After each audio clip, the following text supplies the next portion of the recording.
ሳዳት ከማልን ጨምሮ ማለት ነው። ሳዳት ከማል ምን አለ? እንደውም ማታ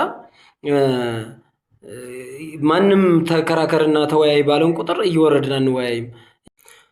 ቢስሚላህ አንድ ነገር እየሰማን ነው። ያው ሰሞኑን መነጋገሪያ የሆነ በሁሉም ፕላትፎርሞች እየተለቀቀ ያለ ነገር አለ። እሱም ምንድነው? የሸፈሩ ጉዳይና የሼህ ኤልያስ ጉዳይ ነው። ለውይይት ተጋብዘው ነበረ ሁለቱ ሸሆች እና ሼህ ፋህሩ መርሃባ ብለው ተቀበለው ነበር። ሼህ ኤልያስ ግን መምጣት አልቻሉም።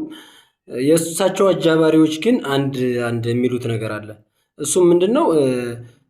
ሼህ ኤልያስ ከማይመጥናቸው ሰው ጋር ወርደው አይወያዩም፣ ያውም በቲክቶክ ፕላትፎርም ምናምን የሚሉ ሰዎች አሉና በጣም ነው ያስገረሙኝ። የምሬን ነው የምላችሁ። በጣም ነው ያስገረሙኝ። በጣም ሲጀመር ለውይይት ሲሆን ሐቁን ለማሳወቅ ሲሆን ነው ወይ በቲክቶክ ወርደው የማይወያዩት እንጂ ከዛ በፊት እኮ ቲክቶክም ላይ ዩቲዩብም ላይ እየቀረቡ ነው፣ እያየናቸው ነው፣ ሼህ ኤልያስ ማለት ነው። ከዛ ውጭ ግን ደግሞ አንዳንድ የእሳቸው አጃባሪዎች የሚሉት ነገር አለ። ምንድነው እሱም? ሼህ ኤልያስ ከማይመጠናቸው ሰው ጋር ወርደው አይከራከሩም፣ ማለትም ውይይት አያደርጉም የሚል ነው። ሲጀመር ላይመጥኗቸው የሚችለው እሳቸው በመፈመሳቸው ብቻ፣ ድንገት በሚዲያ በመውጣታቸው ብቻ ነው። ከዛ ውጭ በቂርአት ከሆነ እውነቱን እንነጋገር ከተባለ ማን ነው የሚበልጠው ብለን ንጽጽር ውስጥ ከገባን ሼህ ፋህሩ እጃቸውን ምጣቢ አይቀርቡም ማለት ነው። ሼህ ፋህሩ አጠገብ እናውቃለን። ሼህ ፋህሩ ከአባታቸው ጀምሮ ሼህ መሐመድ ጃማን የማያውቅ የለም። የሁላችን አባት ናቸው። ብዙ ደረሶች አፈሩ ናቸው። ትልቅ አሊም ናቸው። ትልቅም አባት ናቸው። የሁሉም አባት ናቸው።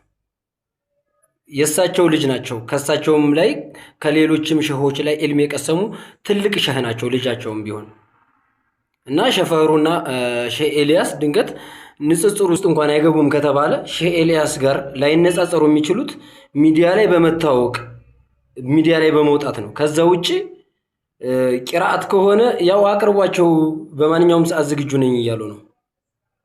የምናውቃቸው እናውቃቸዋለን። ሼህ ፋህሩን የሚያውቃቸው ያውቃቸዋል። በማንኛውም ሰዓት በራቸው ክፍት ነው። እያወራናቸው ነበር፣ እየነገሩ ነበር ለኛም። በማንኛውም ሰዓት ዝግጁ ናቸው። በሼህ ፋህሩ በኩል ምንም የሚያሳስብ ነገር የለም። ከዛ ውጭ ግን እሳቸው አይቀርቡም። ሁለተኛ ለኡማው ፊትና ይሆናል። ይሄ ውይይቱ ለምትሉት ፊትና የሆናችሁት እናንተ ናችሁ። ወላሂ መጀመሪያ ቀድማችሁ ፊትና የሆናችሁት እናንተ ናችሁ። እስከዛሬ ዑለሞችን ስታከፍሩ እንደ ቀላል ማለት ነው። አንድን ካፊር እንኳን ዑለሞች ካፊር አይሉም ነበር አፈውጥተው።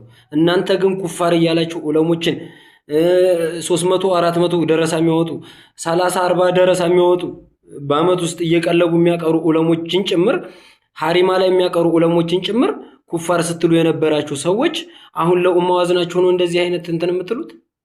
ወላሂ አበደን አዝናችሁለት አይደለም። አዝናችሁለት ከሆነ ኡማው ሐቁን ይወቅ፣ ይምጡና ሼህ ኤልያስም ቢሆኑ ይወያዩ። ከዛ ውጭ ግን ይሄ ለእናንተ ሲሆን የሚቻል ለእኛ ሲሆን የማይቻል እያደረጋችሁ ዑለሞችን እንዳላከበርና ያርገን የምታወሩትና የምታቀርቡት ነገር ይሄ ተጨፈኑ ላታላችሁ ነው። እናውቃችኋለን። ዑለሞችን ማዋረድ የጀመራችሁት እናንተ ናችሁ። ድንገት እንኳን አንድ ሰው ተነስቶ ዑለሞችን ካዋረደ በእናንተ ምክንያት ነው። ለምን? ዑለሞችን መዳፈር እናንተ ስላልሆናችሁ ያሳያችሁን። እንደናንተ አንወርድም እንጂ ዑለሞችን መዘርጠጥ፣ ዑለሞችን ማዋረድ፣ የዑለሞችን ያልሰሩትን ነገር ሰርተዋል እያሉ በየሚዲያው መለጠፍ፣ ቲክቶክ ሲያዩ ይዋሉ ዑለሞችን እንደዚህ ናቸው እኮ እነሱ እያሉ መሳደብ በእናንተ ነው የተጀመረው። እና ኡማውን ያስተማራችሁት እናንተ ናችሁ። ስድብ ለምን? ድግሪያችሁ ስድብ ስለሆነ ማለት ነው። ሙራር ተብየውም ሌላውም እያየሁት ነበር፣ ሳዳት ከማልን ጨምሮ ማለት ነው። ሳዳት ከማል ምን አለ? እንደውም ማታ ማንም ተከራከርና ተወያይ ባለን ቁጥር እየወረድን አንወያይም። ያንተማ እዚህ ማድቤት እኮ ተሸሽገህ እንትን እያረክ ድምጽ እየቀረጽክና ቪዲዮ እየተቀረጽክ መልቀቅ ብቻ ነው የምታውቀው። ምን ታውቃለህ? ዑለሞችን መዘርጠጥ እንጂ ቀርበህ በምን እውቀት እንትን ትላለህ? ሲጀመር ትማማራለህ? ምን እውቀት አለህና? ወላሂ ወደል ጃሂል እኮ ነህ እኮ።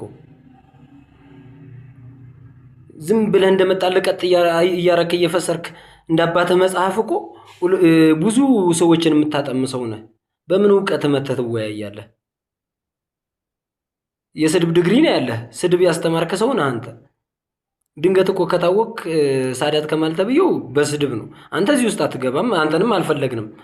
መተህም አትጠቅምም፣ ሄደህም ቀርተህም አትጠቅምም። አንተ የቁሙት ነህ ሲጀመር ማለት ነው።